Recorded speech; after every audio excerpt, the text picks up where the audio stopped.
Welcome back to This Old Nerd. I'm Ayaz Akhtar, and I'm getting a lot of questions about the title of this show lately, and I'll explain why it's called This Old Nerd. Now, I've explained this before, and I'll explain it again. I've been doing this kind of tech stuff. I've been playing with technology for somewhere around the neighborhood of 20 years, okay? I might not look that old, but I've been doing this stuff since I was a kid. So while I'm not an elderly nerd, I'm an old nerd, maybe like an old school nerd, and also having this old school nerd or this nerd, these URLs are not intriguing to me. I already own thisoldnerd.com, so I'm gonna stick to it. Also, I plan on getting older. So maybe when I'm really old and I'm still doing this show in season 30 or something like that, the title will finally fit.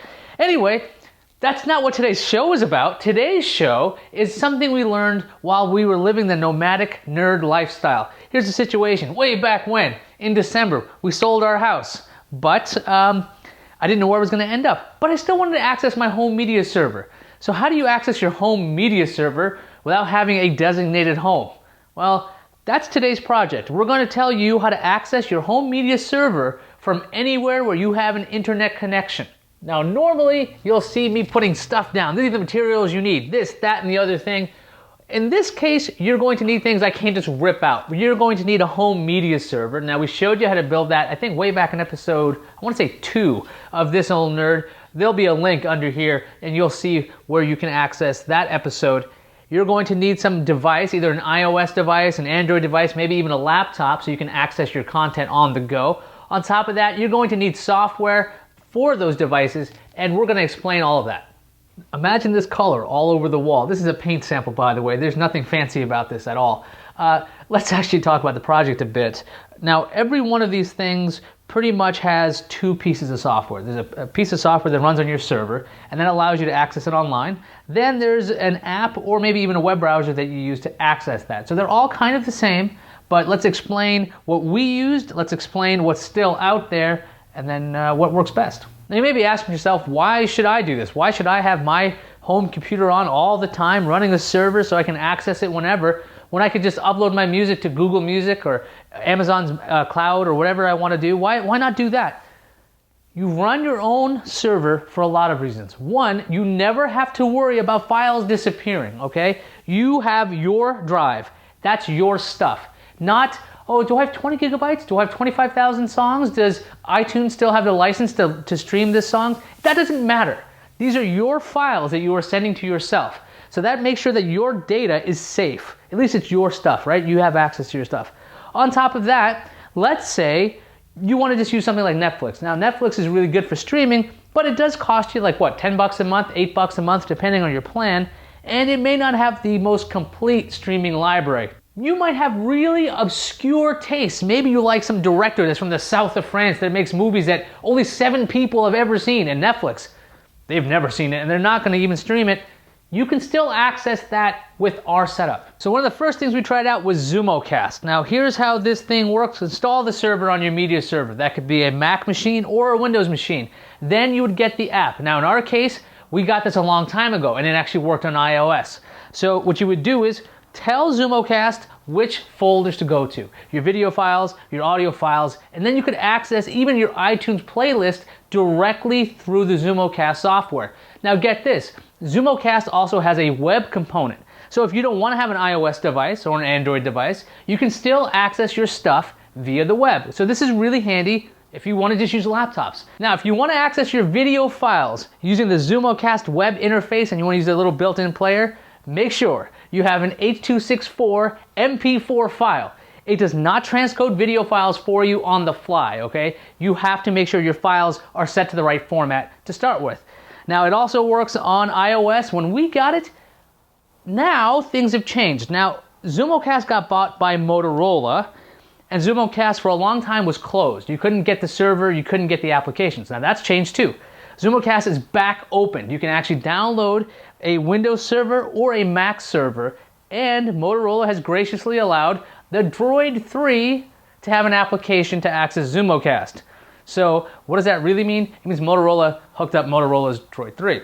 This Old Nerd is brought to you by, could be brought to you by you actually. If you go over to the This Old Nerd site, thisoldnerd.com, go to the right side, see sponsored this show, you can do that. Click that button, put in your ad copy, hit the buy button, and boom, we'll be promoting something you'd like. It could be a message to somebody you'd like to get across. It could even be your awesome podcast. Maybe your show is terrific and you want people to know about it. Let us know, because we'll hook you up. Now, if you're a video junkie, you might want to try out something called Air Video. Now, this has a server that runs on PC or Macs, but the application will cost you, I think, $3 on the iOS App Store. Now, here's the deal with Air Video. Unlike ZumoCast, this thing will actually transcode videos. Now, the file formats it supports are MP4, M4V, MOV, AVI, WMV, ASF, MPEG, MPG, MKV, and then there's a lot more, including DivX. Doesn't seem to support XVID, and if you have DRM-laden files, it will not handle that, but it will do the transcoding for you, so you don't have to worry so much. Application is $3, server's free. Problem is, doesn't do audio. Now, if you're a music junkie, Audiogalaxy might be the way to go. Now, this has, guess what? A server that you can install on Mac or Windows, and then you get a piece of software that also is accessible via the web. This is the Audiogalaxy web player, and here's the deal. You can access everything via the web, or you can access it with their free applications, which runs on Android and iOS. So this is a very complete audio solution. So it depends on how you're using things. So if you want to recreate that once free ZumoCast experience and you run iOS, you're gonna have to spend at least $3 for Air Video plus Audiogalaxy. But if you have an Android device, don't forget, you can still get ZumoCast to run on your Android device. Now, if you want another integrated solution that might continue to exist, there's something called Orb. Now, Orb is, well, they've done a lot of weird things lately, but let's go into the media server space. They have a server application that runs on Mac or Windows, and then you also have the option of accessing everything via the web, and their web interface, I gotta say, is really, really hideous. Now, that video player won't win any beauty contests, but it did handle MP4s, M4Vs, and AVIs encoded with DivX and XVID. Also handles audio, so you have that solution, and I believe you can access files if you want. I gotta double check that. The applications for iOS and Android, you can get free versions of them that limit you on what you can access, or you can pay $10 for the application. Now, Orb's site says that there is an Android version of the Orb Live app, but the weird thing is we can't find it on the app market, but we have been able to find the iOS version. Now, I tried out the iOS version a while ago, and it was crashy. It was very crashy, and for $10, application should not crash as much as Orb Live did. Now, maybe they've changed a bit, but I wouldn't go for Orb just yet. I don't think Orb is the solution. I really like using something like ZumoCast. So if you're running an Android device, ZumoCast is a real winner. If you're not, you're going to have to go with another solution.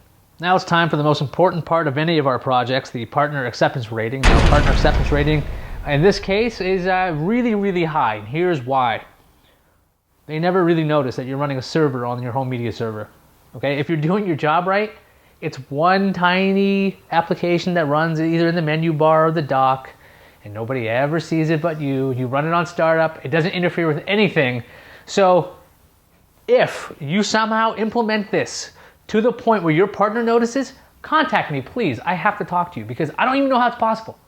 That's pretty much going to wrap up this episode of This Old Nerd. Remember to ask yourself this question: how is your dog life? Because dogs are good. And remember to ask yourself the other question: how is your tech life? Because it could be better. It could be. Maybe we should have some tech on dogs next.